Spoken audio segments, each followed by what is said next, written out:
Welcome di Kata Dokter bersama saya Dr. Nadia Alaidrus. Kalian tahu nggak? Cantengan itu ternyata bukan sakit biasa loh. Aduh, kalau kalian pernah tahu tuh rasanya sakit banget. Mungkin teman-teman di sini ada yang pernah ngalamin ya yang namanya cantengan. Dalam istilah medis itu disebut ingrown toenail. Jadi kukunya itu tumbuh ke dalam daging dan itu yang biasanya tuh merah, meradang, sakit. Aduh, kayak dipegang dikit aja tuh udah sakit banget. Jadi gimana caranya supaya kalian itu nggak ngalamin cantengan? Memang perlu diperhatiin, biasanya itu adalah ukuran sepatu. Jangan sampai jempol kaki kalian itu terlalu keteken. Yang kedua juga rajin-rajinlah potong kuku, dan potong kukunya itu harus yang benar ya. Kalau memang sudah terjadi cantengan, kalian harus awasi daerah itu supaya tetap bersih ya, supaya terhindar dari infeksi.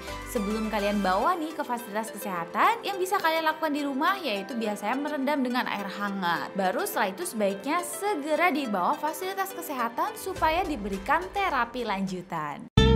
Hai, welcome di podcast Kata Dokter bersama saya Dr. Nadia Alaidrus.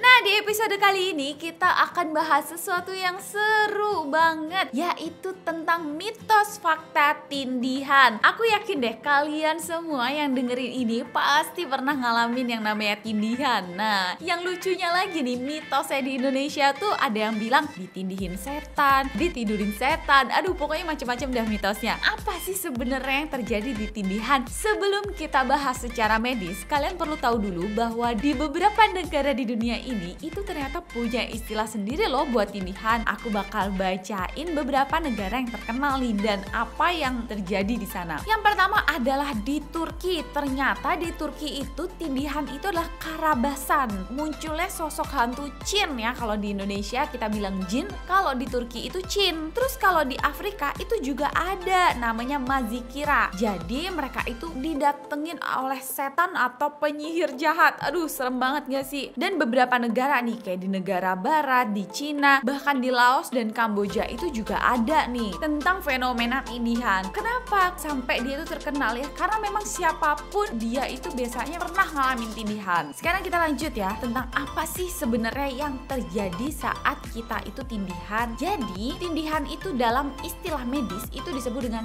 sleep paralysis. Jadi dia itu rasanya kayak kita lagi mimpi, terus di mimpi itu kita mau teriak, mau ngelawan, mau gerak aja tuh nggak bisa gitu. Pernah kan ngalamin ya? Jadi memang ini adalah hal yang wajar yang pernah dialami. Itu kenapa bisa terjadi pada saat kita tidur, kita itu akan mengalami fase REM ya, atau itu adalah fase bermimpi. Nah, pada saat itu biasanya otak kita nih, dia itu akan mengistirahatkan otot-otot ya. Jadi memang pada saat kita tidur, itu memang otak itu memberi perintah supaya seluruh tubuh itu istirahat. Semua otot-otot itu merasa rileks. Kemudian kita bermimpilah pada saat itu. Tapi tiba-tiba pada saat kita lagi fase mimpi nih, lagi enak-enak kita ngimpi nih, tiba-tiba ngimpi kita tuh berhenti. Kita itu dipaksa untuk melek. Padahal otak itu belum ngirim sinyal nih buat si otot-otot juga ikutan gerak. Jadi yang melek cuman mata, ototnya masih lumpuh. Jadi gitu deh rasanya, ngerti kan?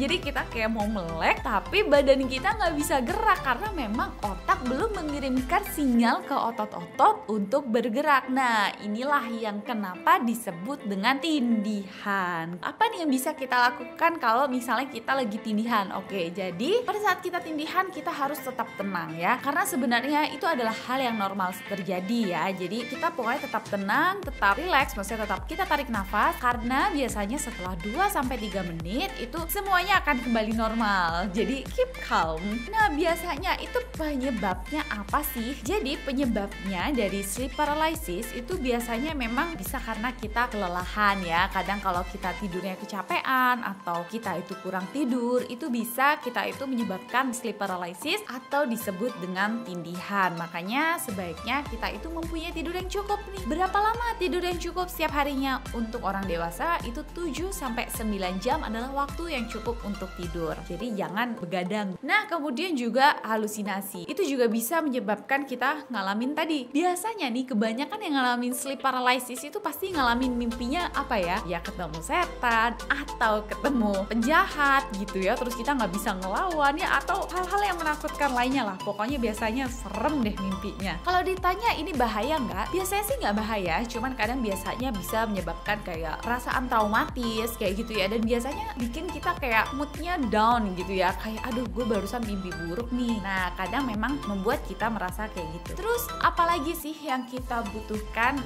selain tadi ya tidur yang cukup. Nah kita juga harus perhatikan sleep hygiene. Apa aja sih sleep hygiene? Jadi yang memang sebenarnya kita itu pada saat tidur kita membutuhkan ruangan yang gelap, karena ruangan yang gelap itu bisa membuat kita itu rileks ya. Karena kan ya tubuh kita ini juga kadang ngertinya kalau terang itu berarti kita harus bangun ya, istilahnya gitu. Berarti kalau terang itu adalah waktu kita tuh harus produktif gitu. Kalau gelap adalah waktu kita tuh untuk istirahat. Makanya sebaiknya kalau misalnya tidur itu ruangan itu gelap. Terus yang kedua juga kenyamanan ruangan, suhu ruangan yang cukup, posisi tidur ya. Misalnya memang kalian biasa tidur di sebelah kanan, nah itu perhatikan biasanya memang nanti jadinya lebih nyenyak kalau di kanan itu terus. Jadi kalau dipindah ke kiri atau pindah ke posisi lain biasanya jadi nggak nyenyak tidurnya. Nah terus juga penggunaan gadget nih, ini yang harus diperhatiin. Jadi sebaiknya kalau memang mau tidur, usahakan untuk kita itu lepas dulu gadget minimal 30 menit baru kemudian kita itu tidur. Nah yang terakhir lebih ke kebiasaan hidup ya. Coba jangan terlalu banyak konsumsi kafein ya, dari kopi, terus juga olahraga. Itu biasanya membuat kualitas tidur kita itu lebih baik dan jarang kena tindihan ya atau sleep paralysis. So guys, itu dia tadi mitos fakta seputar tindihan atau sleep paralysis. Jangan lupa like and subscribe podcast Kata Dokter bersama saya Dr. Nadia Laidrus hanya di Radio Plus, bagian dari RCTI Plus, biar kamu nggak ketinggalan episode terbarunya di Radio Plus, bagian dari RCTI Plus. Kalian bisa gampang banget download aplikasinya hanya di App Store atau Play Store.